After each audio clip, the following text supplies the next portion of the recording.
diastele.tv.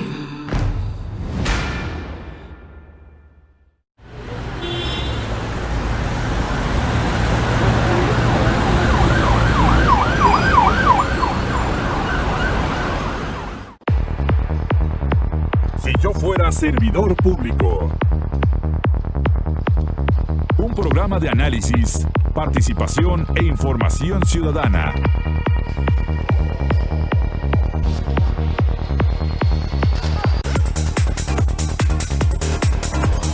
Si yo fuera servidor público.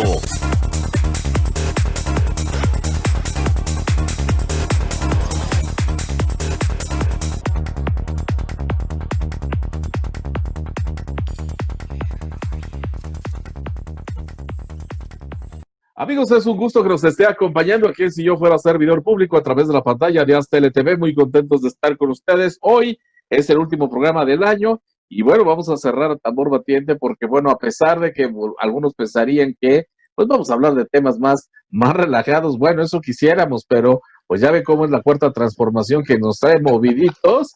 Y bueno, ya lo están viendo ustedes aquí en pantalla. A Leonardo García Camarena no necesita mayor presentación, es un buen amigo aquí de este espacio y de la televisora de Diastele TV, que es el presidente de la Unión Nacional de Padres de Familia. Leo, ¿cómo estás?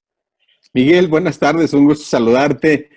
Y como si las desgracias del 2020 no se fueran a acabar hasta el último minuto del 2020, y ahora pues con la noticia de que habrá un extraordinario educador para la Unión Americana y las relaciones bilaterales, pero quién sabe qué tipo de educador nos manden en el relevo de la Secretaría de Educación. Y sí, creo que como esa va a seguir habiendo sorpresitas de aquí hasta el último día del 2020. Sí, ya todos queremos que se acabe este año, porque vaya que ha sido un año, pero qué bárbaro. Oye, a ver, mi querido Leo, dos temas. Bueno, primero, la verdad es que, y te lo platicaba antes de iniciar esta entrevista, era platicar contigo acerca de toda esta discusión que se ha dado en los últimos meses acerca de la legalización del cannabis, del uso de la marihuana, del uso lúdico. Después se dio toda una polémica. Parecía que ya iba a pasar, pero, o sea, sin ningún problema. Sin embargo, la posponen para el mes de febrero, es decir, para el siguiente periodo ordinario de sesiones, que sabemos que es un periodo muy particular porque va a haber elecciones intermedias en México y obviamente allá hay en juego no solamente se va a dar negociaciones de los temas en particular, sino también va a haber negociaciones electorales, así que por eso también tiene mucha importancia ese tema que nos platiques cómo va y sobre todo, pues, qué va a pasar si efectivamente sí la aprueban y sí quisiéramos saber, porque estamos muy preocupados los que somos papás, qué es lo que va a pasar. Ya ves, digo, tan solo alguno de las cosas que se ha mencionado, ¿no? De que tú puedes utilizar un cierto gramos de marihuana y no pasa absolutamente nada. Claro que no te vean los menores de edad, pero sabemos que para muchos eso les va a importar un sorbete. Así que, a ver, platícanos un poquito para actualizarnos de ese tema, por favor. Gracias, Miguel. A mí me gustaría abordar tres enfoques. El primer enfoque, el primer criterio es: no olvidemos, Miguel, amigos, que las leyes educan. Si estuviera bien atrofiarse el cuerpo, tendríamos que cambiar todas las normas de las aseguradoras. Hasta el día de hoy, si usted está asegurado, asegurada, y pierde un miembro, una parte de su cuerpo, un dedo, una mano, y no es en accidente de trabajo, es altamente probable que la aseguradora lo vea sospechoso. Por eso, aunque usted tenga libertad para cortarse un dedo o una mano, el Estado no puede decir en una ley que usted tiene derecho a mutilarse su cuerpo sin causa justificante. ¿Por qué? Porque si esa ley dice eso, está mandando el mensaje de que es algo bueno. Pues, perdón la comparación, pero es lo mismo con la legalización de la marihuana. Si la marihuana queda legalizada, al colectivo nacional el mensaje que le vamos a dar es que no pasa nada si la consumen. Y lo que dice el World Drug Report 2020, el informe sobre las drogas a nivel mundial de este año, pues son indicadores muy diferentes a lo que nos quisieron hacer creer en la Cámara de Senadores y ahora nos van a preparar una andanada de publicidad, de información, van a hacer su show canábico afuera de la Cámara de Diputados, le van a regalar su matita a cada legislador con tal de obligar esta legalización. Segundo, parece que las razones no son suficientes, Miguel, amigos, y pareciera más que hay una consigna, o yo no sé si local, nacional o internacional, de que a como dé lugar tiene que legalizarse el consumo lúdico de la marihuana. Si no, yo no entendería, o nosotros no entenderíamos cómo es que la Organización Mundial de la Salud, en el transcurso de menos de un mes y medio, cambia la clasificación de la marihuana de una droga verdaderamente grave, preocupante, etcétera, a una nueva frase diciendo que no es una droga dañina. Dice uno, caray, oye, y entonces la cantidad de menores de edad que asisten a los centros de integración juvenil para pedir auxilio y sacarlos de ese mundo son inventos nuestros. La cantidad de familias que se han quedado en la miseria porque sus hijos o sus hijas, para poderse surtir su consumo permanente, les tienen que robar en su propia casa el dinero, las joyas, para poder comprar en cualquier lugar el consumo, gravísimo. Y tercero, se nos olvida que cuando se legalizó el tabaco y se legalizó el alcohol, se dijo que había una prohibición estricta hacia los menores de edad, misma que hoy día no se cumple. Y por más que haya campañas como la que hemos participado con el Consejo de la Comunicación, venderle licor a menores no está chido, y que fue una campañona enorme, pues resulta que a nadie detienen por venderle alcohol o tabaco a menores, y la autoridad municipal, que es la que le corresponde, no se anima a clausurar un establecimiento, una tiendita, un lugar por venderle tabaco. ¿Quién nos garantiza que no va a pasar lo mismo con las drogas? Claro. ¿Se van a animar los de Morena a votarla? No sabemos. Si la sociedad nos organizamos, presionamos y les decimos, tú apruebas la marihuana y nos vemos el 6 de junio, yo creo que podremos cambiar algunas conciencias en la Cámara de Diputados, porque digámoslo con todas sus letras, la legalización de la marihuana huele a papel verde. Efectivamente. Ahora, ¿a qué te suena esto de que la hayan pospuesto finalmente para el próximo periodo ordinario de sesión? Digo, yo tengo mi propia hipótesis, pero sí me gustaría escuchar cuál es tu postura. Yo creo que es igual que con otras iniciativas donde han medido el peso de la reacción, el peso del resentimiento, el peso del coraje o el peso del razonamiento, que es, por ejemplo, la llamada ley Salinas Pliego o ley Bancico, que tiene que salir el propio Monreal, autor de la iniciativa, diciendo qué bueno que hay la pluralidad en la Cámara de Diputados y el tomarnos en cuenta. No, ¿cuál pluralidad? Él claramente la votó con toda su cuadrilla en la Cámara de Senadores y esperaba el voto en la Cámara de Diputados igual que la de la marihuana, pero yo creo que hicieron los cálculos y dijeron, nos vamos a meter en un grave problema, pasémoslo a febrero. Claro, tomar una decisión de leyes polémicas cerca de las elecciones es el peor error que puede cometer gobernante alguno. Eso nos da la esperanza de que esta y otras iniciativas no pasen en febrero y adrede la voten hasta la siguiente legislatura. ¿Cuál es el segundo problema?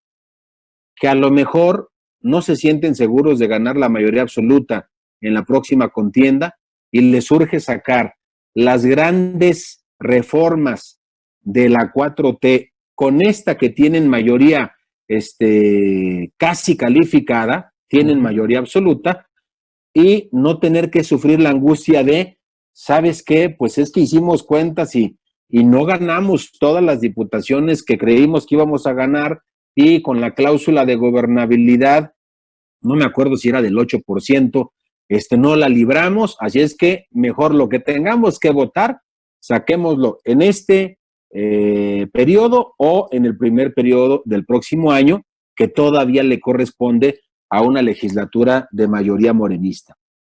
Muy bien. Oye, ¿qué te dice cuando hace unos días vimos ahí en la Cámara de Diputados ahí a un par de legisladores de Morena y también parece una legisladora del PRD ahí sembrando, ahí poniendo una planta ahí de marihuana? Digo que ya ves lo que decía, muy contentos ahí sembrarla, los fotógrafos, reporteros y todo mundo, y que lo hacían por toda la gente que ha estado en todo un movimiento durante muchísimos años. Un mensaje, pues obviamente ahí dejan un mensaje muy claro, ¿no? Para nosotros, para la Unión Nacional Padre de Familia, para muchas organizaciones aliadas con la Unión, esto suena más, aparte de una estrategia de un bloque legislativo, de un bloque de iniciativas cuyas premisas de fondo más vale que como mexicanos las analicemos a pie juntillas. Es cierto que el tema de la libertad debe ser un tema sagrado. Si alguien quiere pegarse un tiro, pues va a ser muy difícil que el Estado le ponga un policía atrás de cada ciudadano para vigilar su comportamiento y evitar que se suicide. Pero, el criterio de la libertad marcado para el bien integral del ser humano debiera de tener todas las canchas abiertas. El criterio de la libertad para afectar a terceros o para afectarme a mí mismo debiera tener sus matices. Y pongo el ejemplo. En ese contexto entra el tema de la marihuana, pero también entra el tema del libre desarrollo de la personalidad plena. El contexto es el siguiente. Es cierto que la libertad debe ser una premisa mayor de las democracias. Perfecto. Sí, pero esa libertad debe tener unos criterios universales que no deben de traspasarse. Oye, pero ahí te vas a meter en las decisiones personales. Eutanasia. Si alguien ya está cansado de la vida, si su familia no tiene dinero, si está sufriendo dolor, ¿por qué no permitirle la inyección letal? ¿Por qué no dejarle el libre desarrollo de su personalidad plena, aun cuando lo que quiera hacer con su libertad vaya en contra de su propio organismo? Porque eso no lo puede autorizar el Estado. Seguramente alguien lo hará sin avisarle a nadie o en complicidad con otros, pero no puede ser autorización del Estado. Bueno, este esquema de la legalización de la marihuana pareciera más, a ejemplo de estos dos legisladores o tres que tú comentabas, pareciera más una consigna ideológica de un paquete más grande, englobado en el tema de libre desarrollo de la personalidad plena, pero sin límites. El siguiente paso nos lo van a meter en el tema educativo de nuestros hijos. Hay una iniciativa de un legislador de Morena que dicen los niños tienen libertad de conciencia por encima de lo que piensen sus padres. Y entonces, si el niño le enseñan en la escuela que él puede autoexplorarse en su cuerpo sexualmente hablando y que lo puede hacer con otros del mismo sexo, del otro sexo, sin enterarle a sus padres, pues mañana vamos a tener a pervertidos y a pervertidas, heterosexuales, homosexuales, al fin pervertidos, manoseando pequeños, pues porque así es el libre desarrollo de la persona plena. Termino. Es muy bueno fortalecer los criterios y principios de libertad, pero esa libertad debe tener ciertos parámetros mínimos básicos de índole universal. Imaginemos el credo religioso. Yo tengo libertad de creencia, sí, pero tu libertad de creencia no te debe permitir realizar un acto religioso donde implica el sacrificio de un ser humano. No importa si es un bebé recién nacido o es un anciano. Oye, pero es que él pertenece a una comunidad de arqueta satánica. Pues está muy bien, es su problema, pero el Estado no le puede reconocer el derecho de, sobre pretexto de la libertad religiosa, hacer un acto de esa naturaleza asesinando a un inocente. Ah, caray, entonces no puede haber ni debe haber libertad absoluta. Sé que son duras las palabras que estoy diciendo, pero regresemos al tema de la marihuana. Si nos vamos a ir a una lógica de hasta me pongo en un evento canábico para que todo el mundo sepa que aquí hay libertad, aunque esté prohibido y que el Estado no me puede hacer nada, nada más porque yo digo, mañana otro dirá, a mí me gusta la carne humana y yo quiero mi pozolito. Es más, si es de bebé pequeño, mejor. Oye, estás exagerando. No, espérame, es el mismo principio, es el mismo criterio. Ayudemos a consolidar la libertad en la democracia, pero esa libertad debe tener unos límites mínimos universales que ningún ser humano, por el bien del mismo y por el bien de los demás, debiéramos de transgredir. Muy bien, vamos a la primera pausa. Estamos aquí en Si Yo Fuera Servidor Público. Regresamos.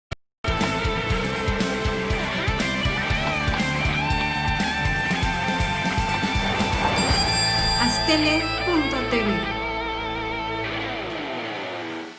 Estamos de regreso aquí en Si Yo Fuera Servidor Público. Estamos platicando con Leonardo García Camarena, presidente de la Unión Nacional de Padres de Familia. Diversos temas, ya estamos abordando el tema de que se pospuso la ley sobre el uso de la marihuana. Es un tema, por supuesto, muy polémico y de algunas cosas que se dicen y que no se dicen por parte de la Cuarta Transformación.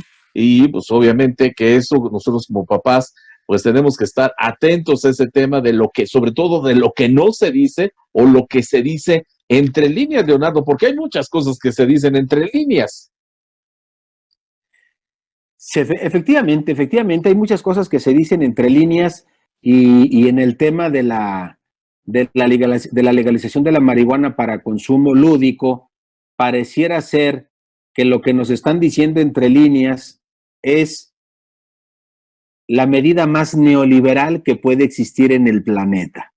Aquí vamos a cambiar toda la estructura jurídica, educacional, social, política, legislativa, para generar un emporio, aun cuando este emporio traiga como consecuencia inmediata la afectación de la salud integral de quien la consuma, o por lo menos la afectación de su salud mental, psicomotriz, socioemocional o de colaboración con otros.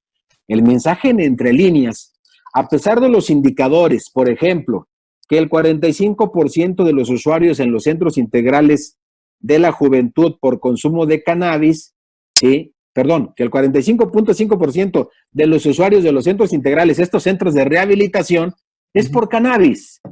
Y cuando hablamos de los centros integrales de la juventud, se trata la gran mayoría de menores de edad y no está legalizada.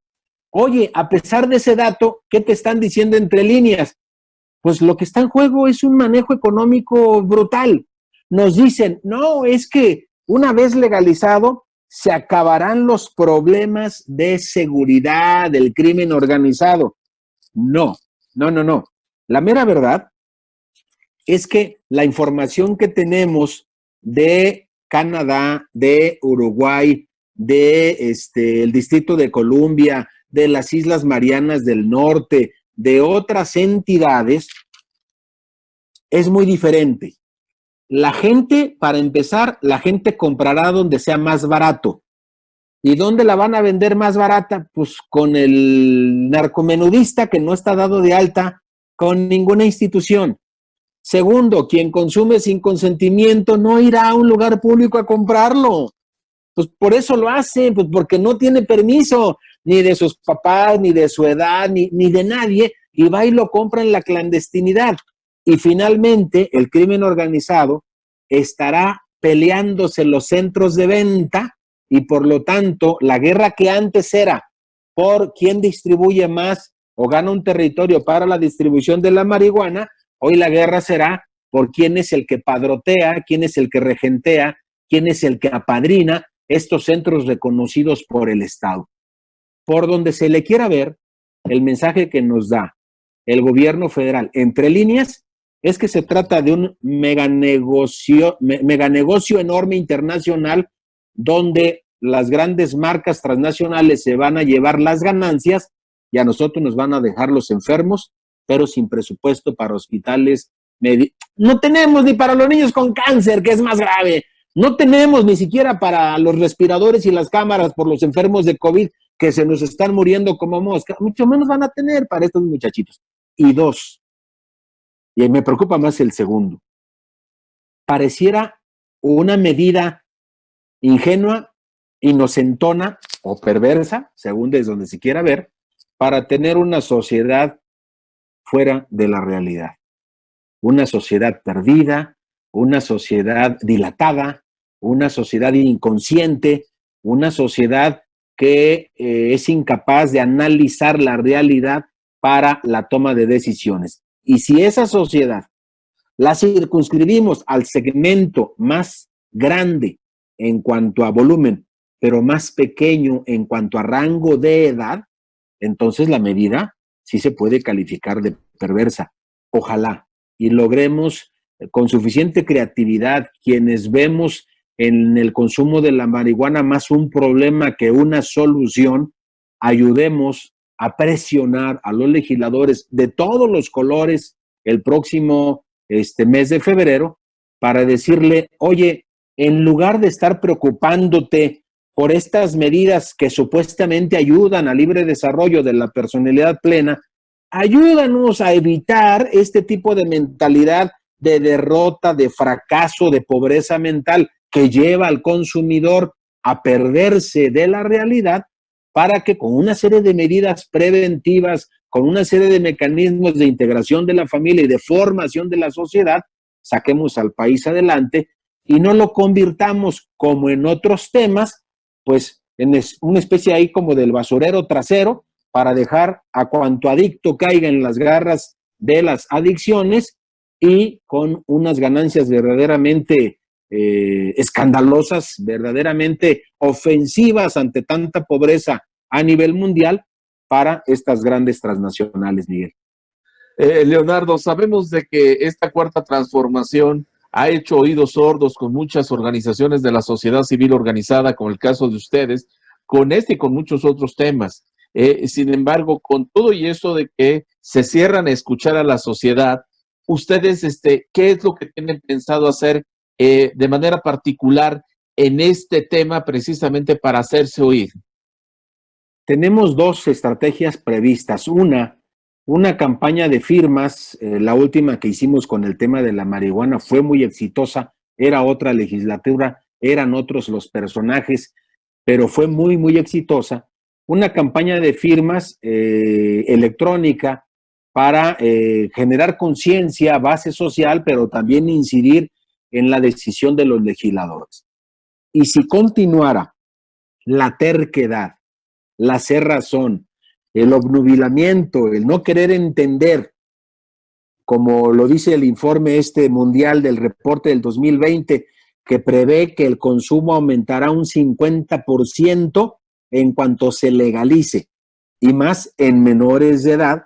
Si no logramos esa gran presión, el siguiente paso que nosotros tenemos previsto es incrementar las penas y las sanciones ante cualquier infracción que cometa alguien en estado inconveniente por culpa de haber fumado la marihuana.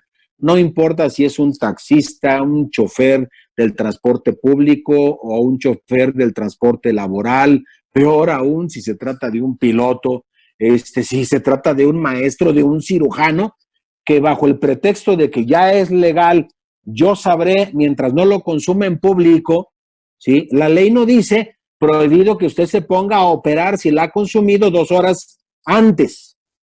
La ley nada más dice, mientras no lo vean menores y no esté frente al público o esté en los lugares autorizados por la ley, aunque usted sea un cirujano, usted puede fumarse 1, 2 o los churros que usted quiera. Pero no dice, oiga, tiene que esperarse a que se le baje el efecto de la nube para que vaya a hacer la cirugía.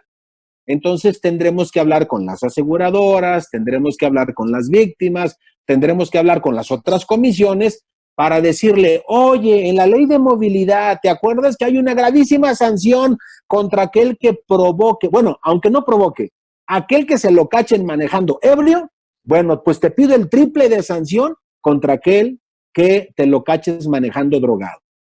Porque eso es un suicida, ¿sí? Un suicida, claro, con permiso del Estado para cometer una tontería en contra de su existencia o en contra de un tercero.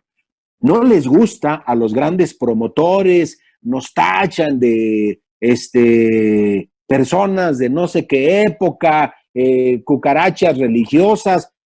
Su reacción, en lugar de respetar nuestro libre desarrollo de la personalidad plena, Claro. cuando usamos algún tipo de este lenguaje, su reacción es de descalificación inmediata, porque lo que está en juego son miles de millones de dólares.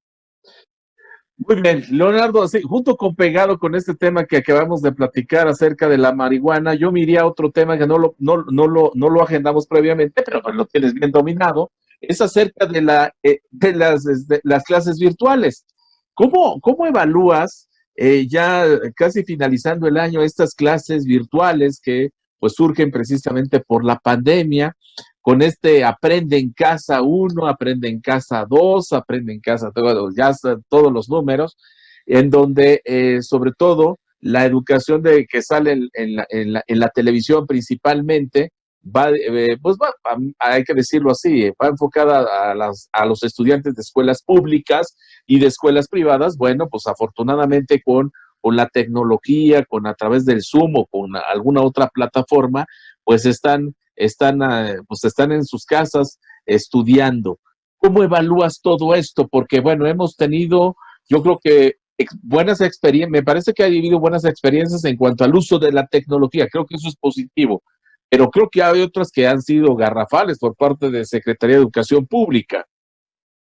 Hay 3 datos que a mí me preocupan, Miguel, amigos. El primer dato es que el actual modelo del Aprende en Casa 2, y si el nuevo secretario que va a suplir al actual Esteban Moctezuma cuando se vaya de embajador a Estados Unidos no cambia la estrategia e implemente el plan Aprende en Casa 3, es que al término de la pandemia vamos a tener 4 tipos de estudiantes en este país, al menos en lo que a educación básica se refiere. A ver. Los que tuvieron una alta conectividad. ¿Qué significa? Casi el 100% de la escuela particular y uno que otro lunarcito en diferentes partes del país de escuelas públicas. ¿Por qué? Pues porque tuvieron actividades en línea, supervisión del maestro, dinámicas, ejercicios, etc. Un segundo bloque, que es el mayoritario, de la famosa educación a distancia o el programa Aprende en Casa 2, televisión y radio. Un tercer bloque, que son los niños que no tienen ni televisión ni radio. Estaba leyendo un informe que hizo el Banco Interamericano de Desarrollo para recomendaciones a los países de América Latina sobre el regreso a clases y me encontré unos datos que si yo fuera el próximo secretario de Educación, a mí sí me gustaría tomar esa responsabilidad con estos indicadores. Porque entonces el problema es más grande de lo que hemos visto hasta ahorita. Y puntualizo, Miguel. Dice, proporción de hogares en el 2019 en México con internet, 50.9%. Con computadora, 45.4%.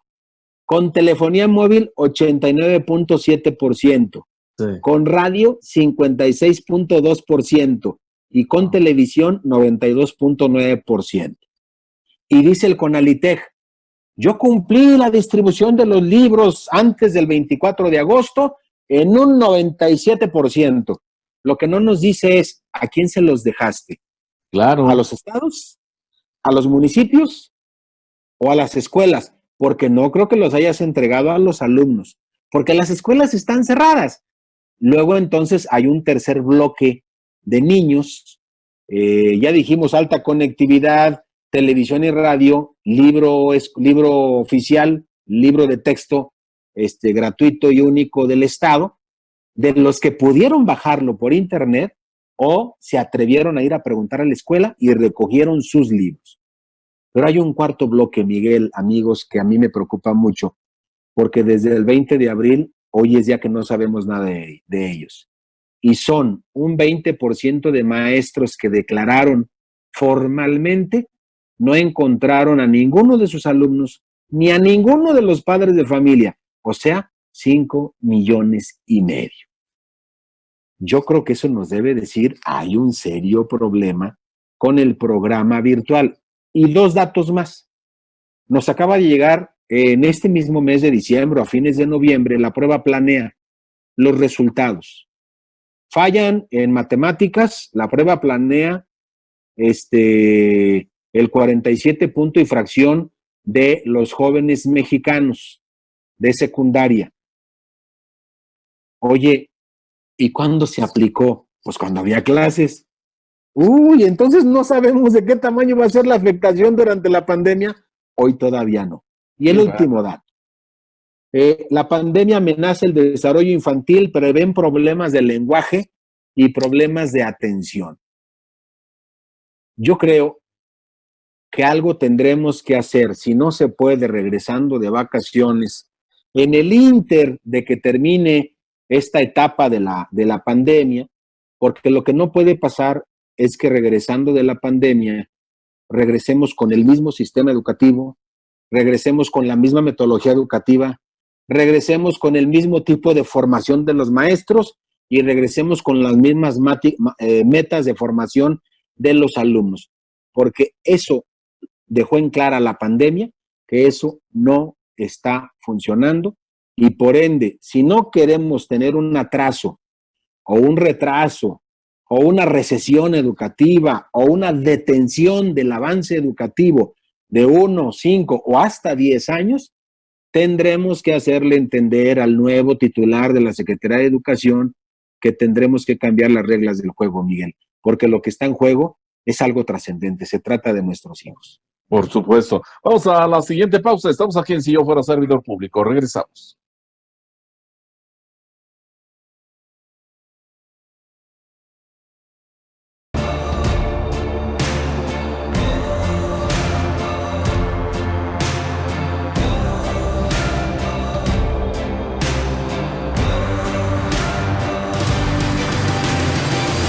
Aztele.tv.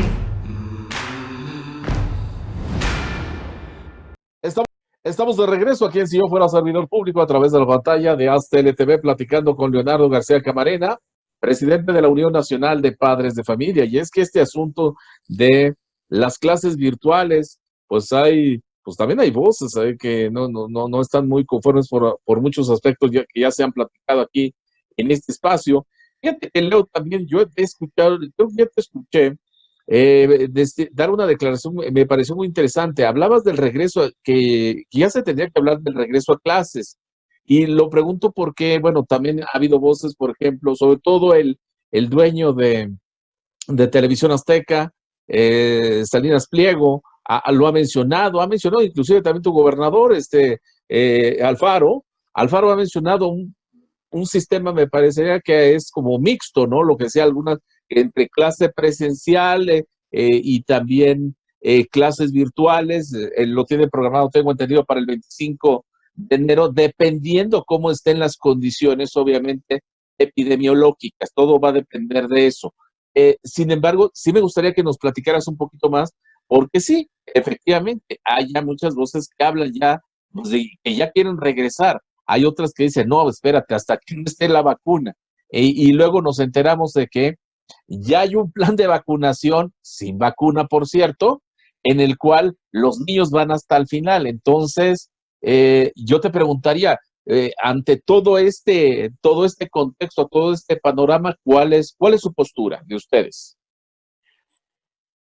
Algo que debemos de aceptar como una realidad, Miguel, amigos, es que la diversidad de tipo de escuelas, de poblaciones, tipo de ciudades que tenemos en nuestro país no nos da para tener una única medida y que esta, como si fuera camisa de fuerza, imponérsela a todos los niños, a todas las familias, a todas las escuelas, a todos los maestros. Curiosamente, en este documento del Banco Interamericano de Desarrollo, elaborado por expertos en el tema educativo, sugieren 7 u 8 cosas para saber que una escuela está lista para las clases presenciales. Olvídate de si arranca Jalisco el 25 de enero, olvídate si los 3 estados que están en semáforo verde, curiosamente, los que menos agua y electricidad tienen en el país, sí, nomás lo raro. Ajá. O los otros 3 o 4 estados que están en semáforo amarillo. Uno, el distanciamiento físico dentro de las escuelas. Esto obliga a que mientras no se haya eliminado la pandemia, mientras no se haya vacunado a más del 75%, ojalá y sea el 100% de la población, el modelo presencial tendrá que esperar al 100% o tendrá que empezar en enero o en marzo, como dice la UNAM. Bueno, en marzo lo va a analizar, a ver si arranca en abril o en mayo. De manera gradual, de manera paulatina, en grupos pequeños de 5 o de 10, que logren garantizar dentro de la escuela el distanciamiento físico. No más que hay un pequeño problema. La mayoría de los grupos escolares, sobre todo de las escuelas públicas, rebasan los 40 o 50 alumnos por grupo. Exacto. Entre más alto el grado, mayor el hacinamiento interno. Y dos, si vemos que durante la pandemia del 20 de abril al día de hoy, la cantidad de alumnos que han dejado la escuela particular para irse a la pública rebasa 1,600,000, suponiendo que estén inscritos en la pública, cuando se dé lo presencial, pues no vas a tener grupitos de 20 o 30 alumnos, probablemente tengas grupos de más de 100, porque no creo que ni siquiera eso esté cuidando la propia secretaría. Sí, al cabo es en línea, dalo de alta. Y cuando venga el banderazo, ¿qué? ¿Otro desorden? ¿Otro caos? ¿Otro?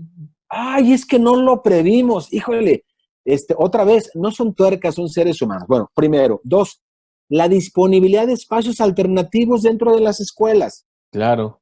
Y son pocas las escuelas que tienen salones de usos múltiples, o no son todas las escuelas las que se pueden dar el lujo de tener un patio multiusos, además de otros salones adicionales al salón de día a día de las clases. Tercero, prácticas de higiene y medidas de bioseguridad, la sanitización profesional, la medición de la temperatura a la entrada, etcétera, etcétera. Chihuahua, hay escuelas que no tienen agua, hay escuelas que no tienen luz, hay escuelas que sigue siendo el piso de tierra. Grupos de riesgo, los maestros. Por ahí apareció una noticia de que 1.2 millones de maestros hubo reducción de un 20% del interés en la carrera magisterial. Cae el interés en la docencia, 1.2 millones, el 20%. ¿Esto qué significa? Que si no hay una estrategia clara al grupo de riesgo que son los maestros, esto se nos va a convertir en un mega problema.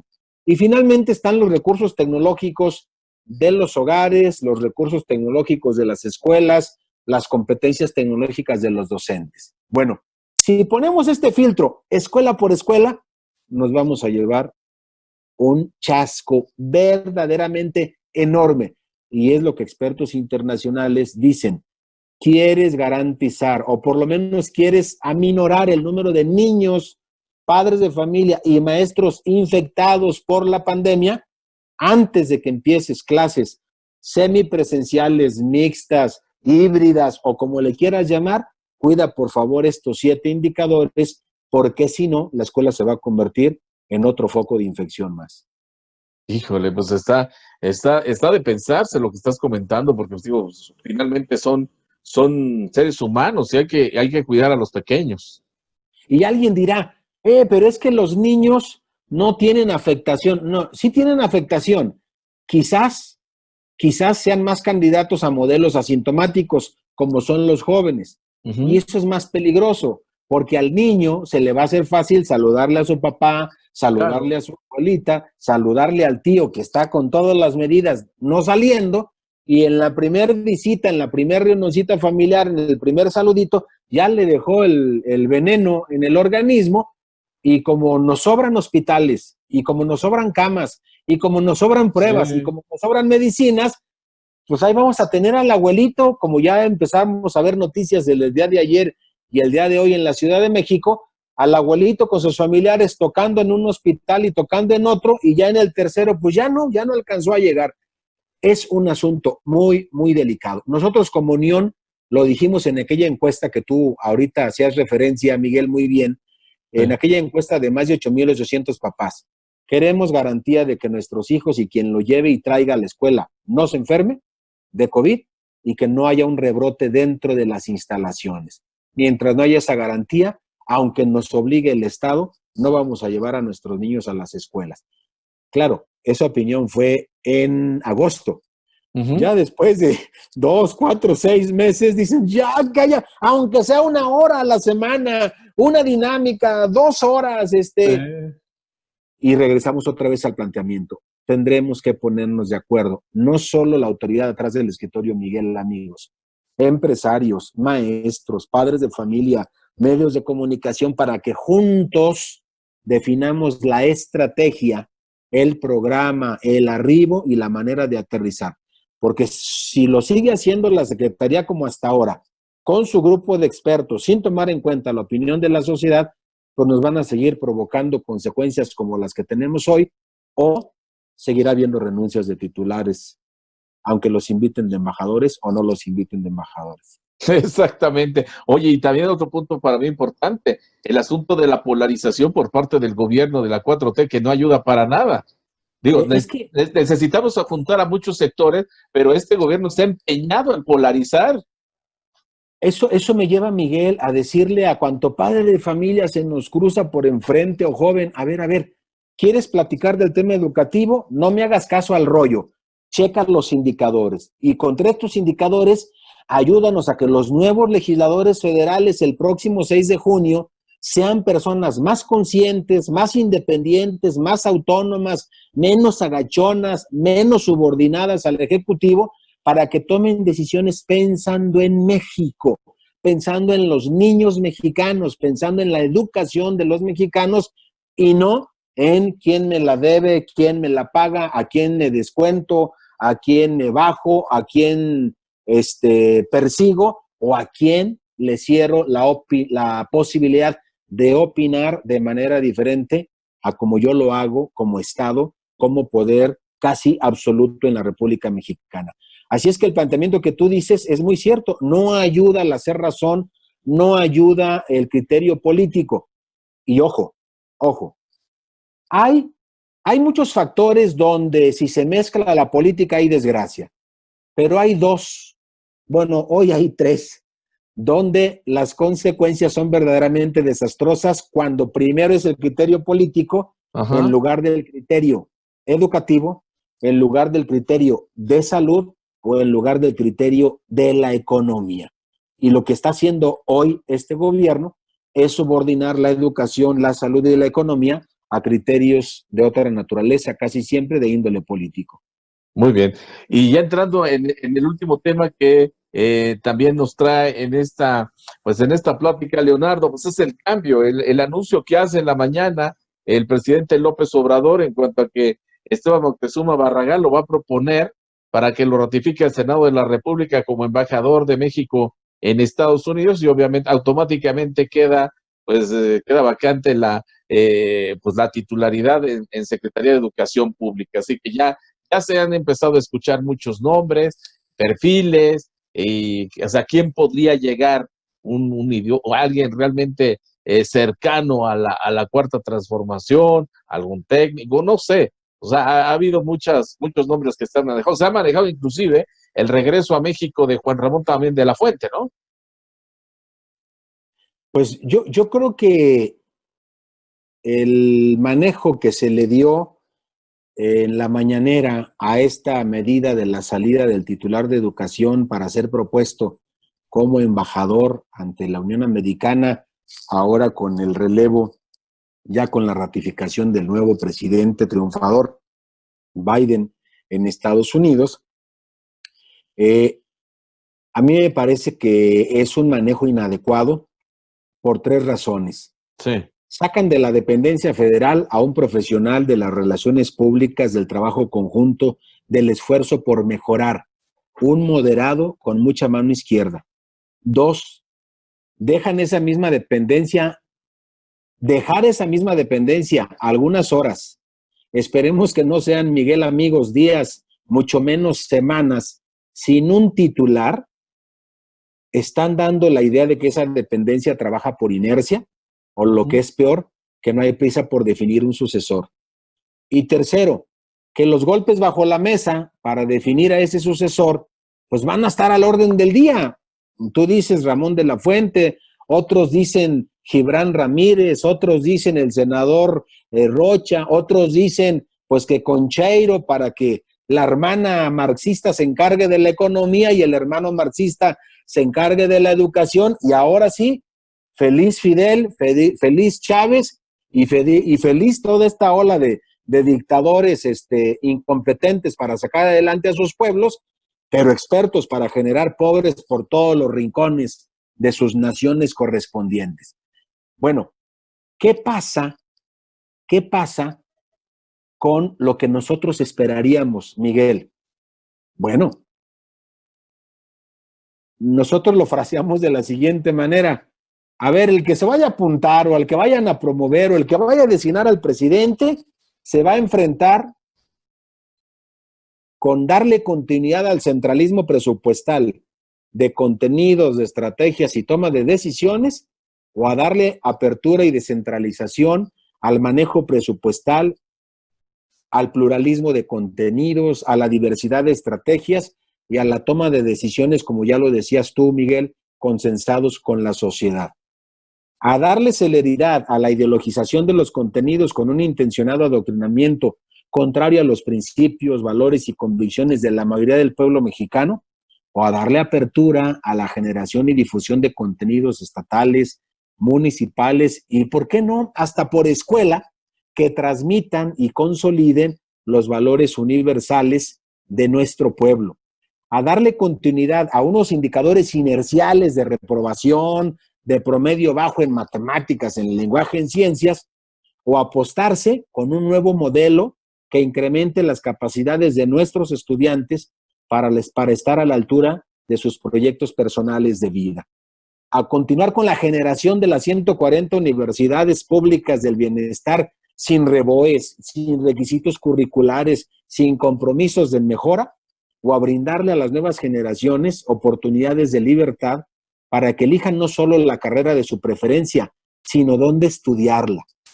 Finalmente, a conformarse con un sistema educativo por internet, radio y televisión, que hoy ha dividido a nuestros estudiantes en esas 4 categorías que ya mencionábamos, o a medir eficazmente mes a mes la asistencia o conexión de los niños, el aprendizaje de los contenidos, la deserción escolar, etcétera, etcétera. En pocas palabras, Miguel, amigos, tiene el presidente la extraordinaria oportunidad de darle un viraje a cómo se ha manejado la educación, si no quiere agregarle a las víctimas de la pandemia, a las víctimas de la inseguridad, a las víctimas del desempleo, ahora víctimas de un modelo educativo que está dejando mucho que desear, y que si no enderezan el camino con el que venga o la que venga, estaremos dando cuenta seguramente en tu programa en algunos meses más, en 1 o 2 años más,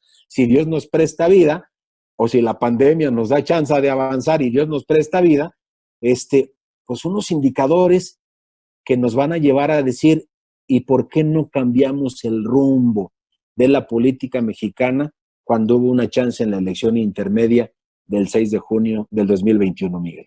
Efectivamente. Vamos a la última pausa. Regresamos.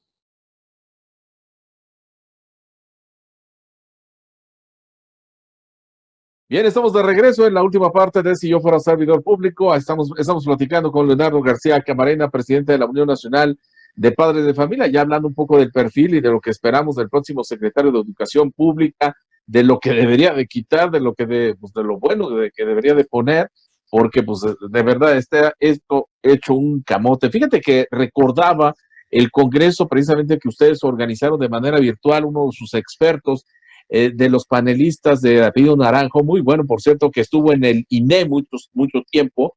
Fíjate que yo tuve la oportunidad de platicar con él y me llamó, y yo le preguntaba lo siguiente, le digo, oye, ¿te suena que lo que estamos viviendo en educación es similar a lo que se vivió en los 70 y enseguida se rió primero y su respuesta fue inmediata, dice, no, y me explicó el por qué. Dice, y ya me explicó, dice, es que en el 70 se hizo, o sea, se hicieron una cantidad de cosas en México. Dicen algunas cosas que no estaba de acuerdo, por supuesto, pero dice, la diferencia radica en que esta cuarta transformación, dice, no le interesa, en pocas palabras dijo, no le interesa la educación, porque a todos los sectores vulnerables que supuestamente apoya, que los indígenas, que los migrantes, que un montonal de sectores que tienen que ver también con la parte educativa, dice, a todos les recortó recursos, prácticamente los dejó sin nada de recursos. Y obviamente que toda esa gran bolsa que hizo, pues obviamente son para programas sociales. Dice, conclusión, dice, a este gobierno no le interesa la educación. Y mira que es un hombre, pues obviamente experto en la materia, sabe perfectamente bien lo que está diciendo este Naranjo, ¿verdad? Fíjate que a los pocos días que él dio esa declaración en nuestro Congreso Nacional, el buen amigo Bernardo Naranjo, que le mando un saludote, se estaba por aprobar el presupuesto. Sí. O estaba recién aprobado el presupuesto o estaba en la discusión del presupuesto. Estaba en la discusión, sí. Bueno, pues la resultante, Miguel, amigos, es que Morena aprobó un presupuesto para la educación como si no hubiera haber clases presenciales en todo el 2021.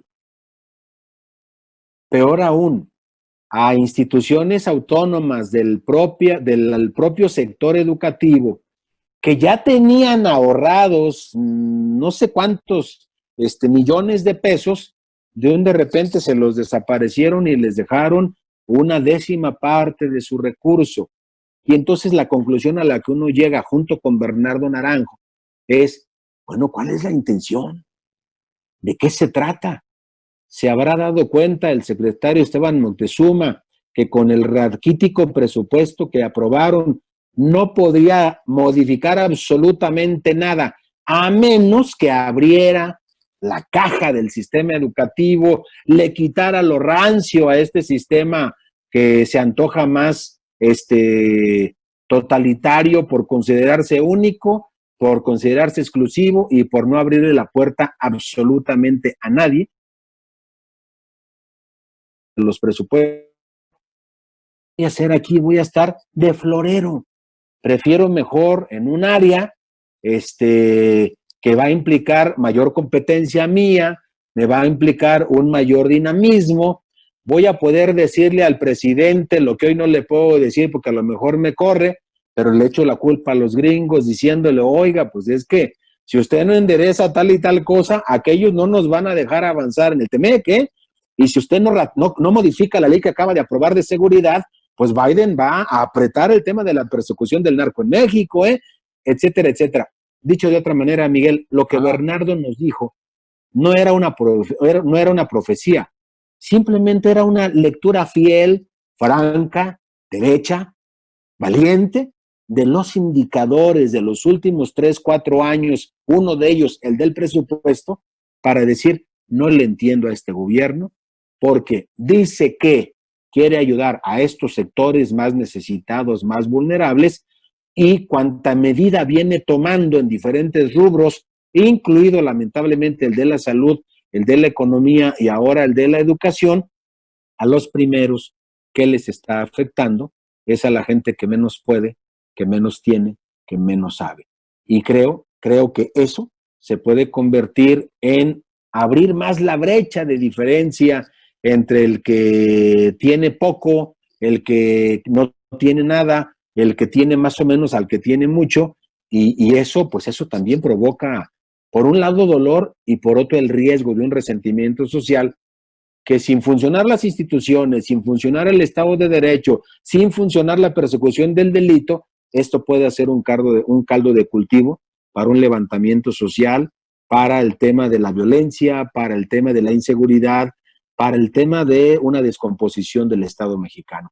Ojalá y solamente nos quedemos con recortaron el presupuesto y todos los mexicanos despertemos, pongamos nuestro granito de arena en el frente en el que estemos, en la chamba en la que tengamos, pero sin dejar de echarle un ojito al tema de la educación, porque si algo puede sacar adelante a un país, es una muy buena educación para sus hijos.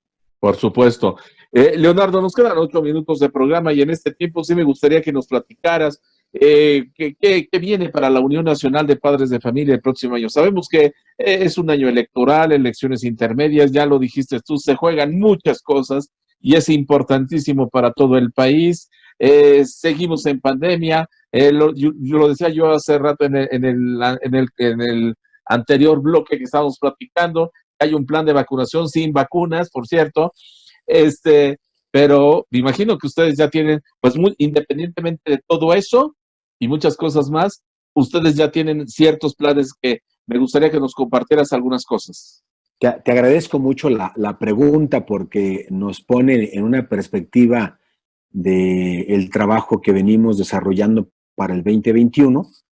Uno, no hemos podido estrenar nuestras nuevas oficinas. Ahí está el nuevo edificio encantado por la pandemia, por las restricciones, por una serie de cosas. Entonces, ahí la meta es que sí tomemos posesión el 2021 del nuevo edificio en el sentido de ya abrirlo a la población y atender a los padres de familia. Segundo, acabamos de tener una reforma de nuestros estatutos. Hace muchos años que no había una reforma de los estatutos de la Unión Nacional de Padres de Familia.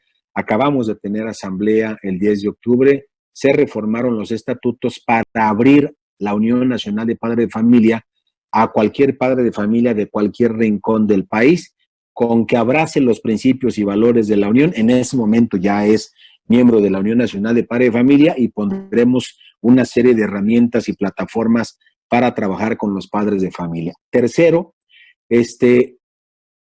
junto con la OPAEP se hizo un levantamiento de más de 8,000 padres de familia de todos los rincones del país para encontrar la nueva forma de trabajar de la Unión Nacional de Padres de Familia.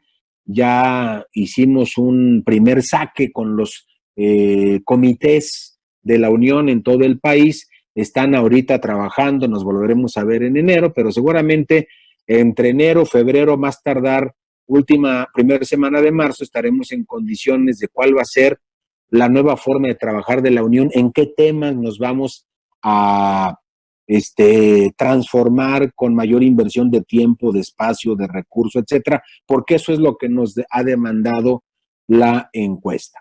Y cuarto, sí estamos con una agenda pública cada vez más consolidada en dos grandes eventos que tenemos previsto el primer semestre.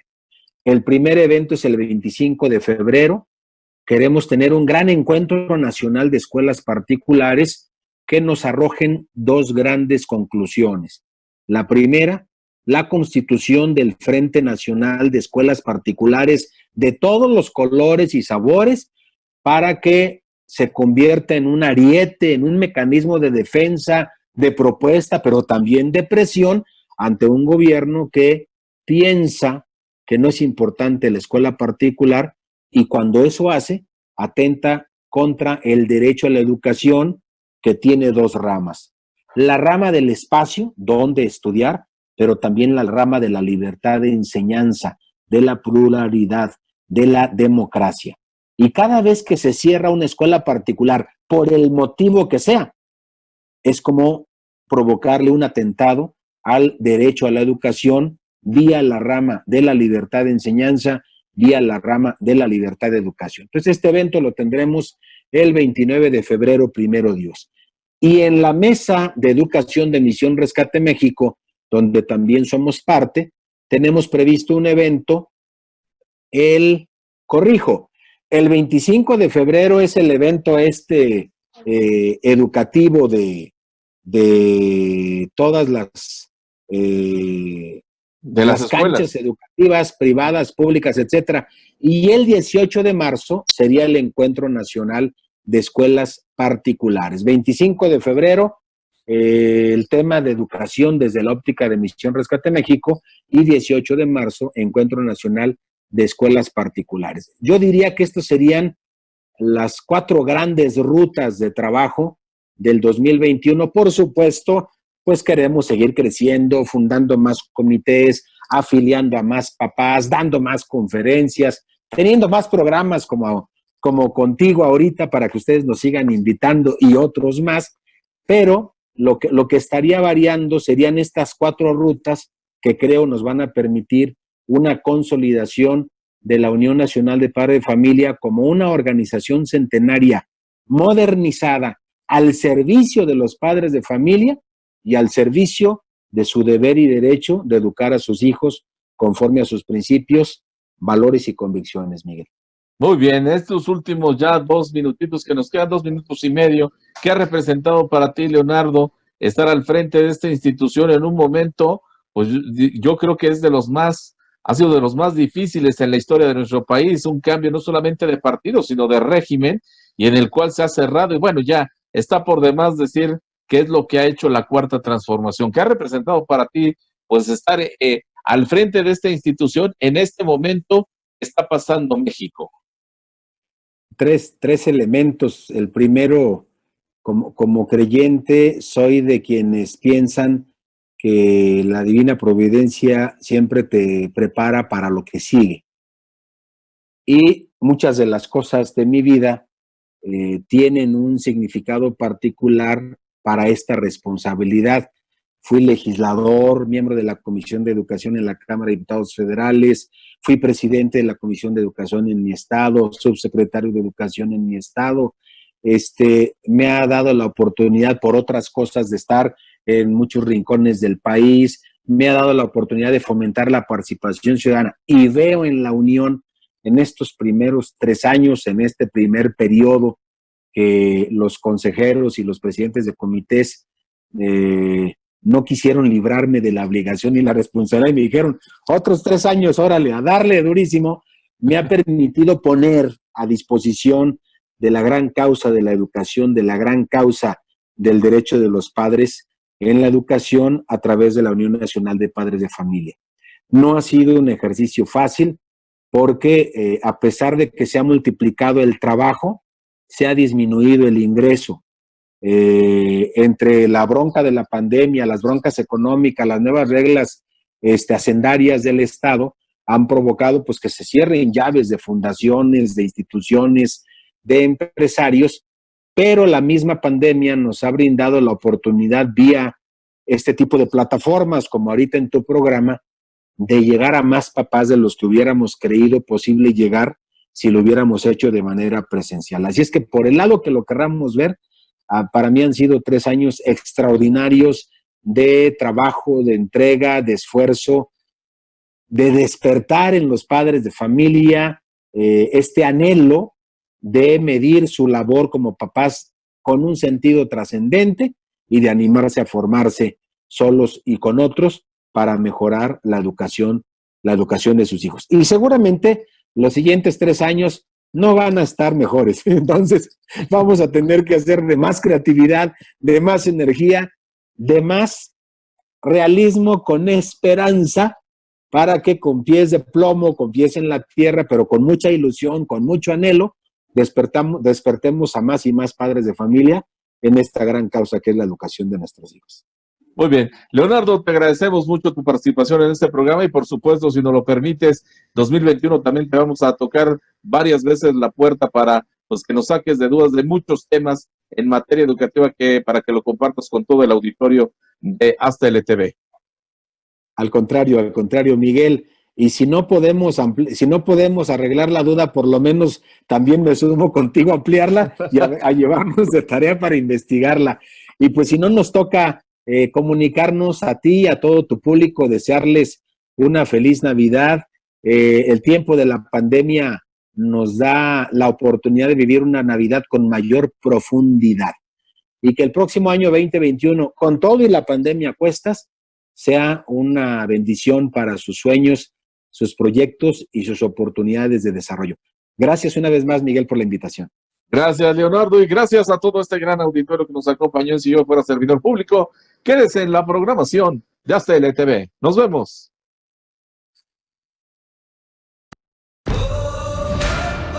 Astele.tv